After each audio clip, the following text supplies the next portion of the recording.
I just think we're playing the way we normally play. I think we shared the ball. We had 21 assists again.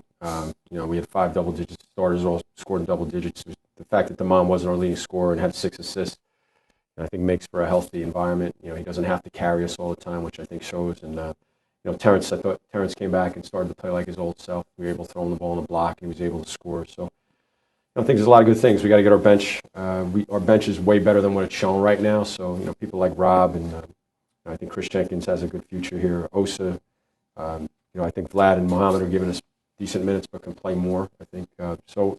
Once we get those guys up on board with the way our starters are playing, I think we have a pretty good environment going on. You told me last year that you really like to see a balanced scoring attack with this team that you have assembled. 2 straight games, all 5 starters are double-digit scorers. What's the significance of that? I think it shows the character of the guys. I think it shows our unselfishness, and really it shows how we play. We are not. Damon Lynn is obviously a very special player, but the other guys have very special talents as well. And I think the fact that they all play off each other. We have a group now of experienced kids who are playing off each other because they're used to playing off each other. Last year we played in a lot of big environments, and we were able to win some good games. And I think there's a good feel for what everybody else is doing on the court, and I think it's showing up right now. You mentioned Terrance a moment ago, obviously concern about him coming back from a big-time injury. We played some big teams early on. Is this kind of Terrance Smith getting more comfortable with his role, and how much does it help now to be playing teams that are a little bit more assembled like ours?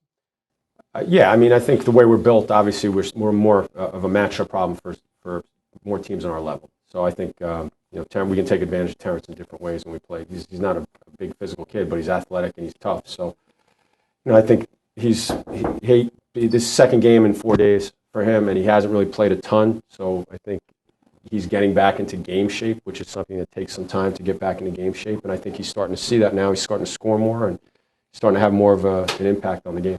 Before I let you go, how do you hold a team as good from beyond the perimeter as Lafayette to 3 field goals from deep, none in the second half?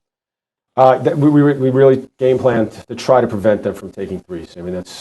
Lafayette is a really hard scout, really hard to stop. They're so well coached. They have such a tradition. Obviously, they were in the NCAA tournament last year, and we've traditionally had trouble playing them because they're so good. So I think we game planned a little bit for them, and I thought we made some decent adjustments. I thought they made some very good adjustments in the second half, which really took over the game, and we were able to weather that and continue to play through it. So. I think we have a game experienced crew now, and we can take a hit and get back up and continue to play, and I think that's important. Well, best of luck. Big challenge on Monday against the biggest team in Providence. Go get them. Thanks, man.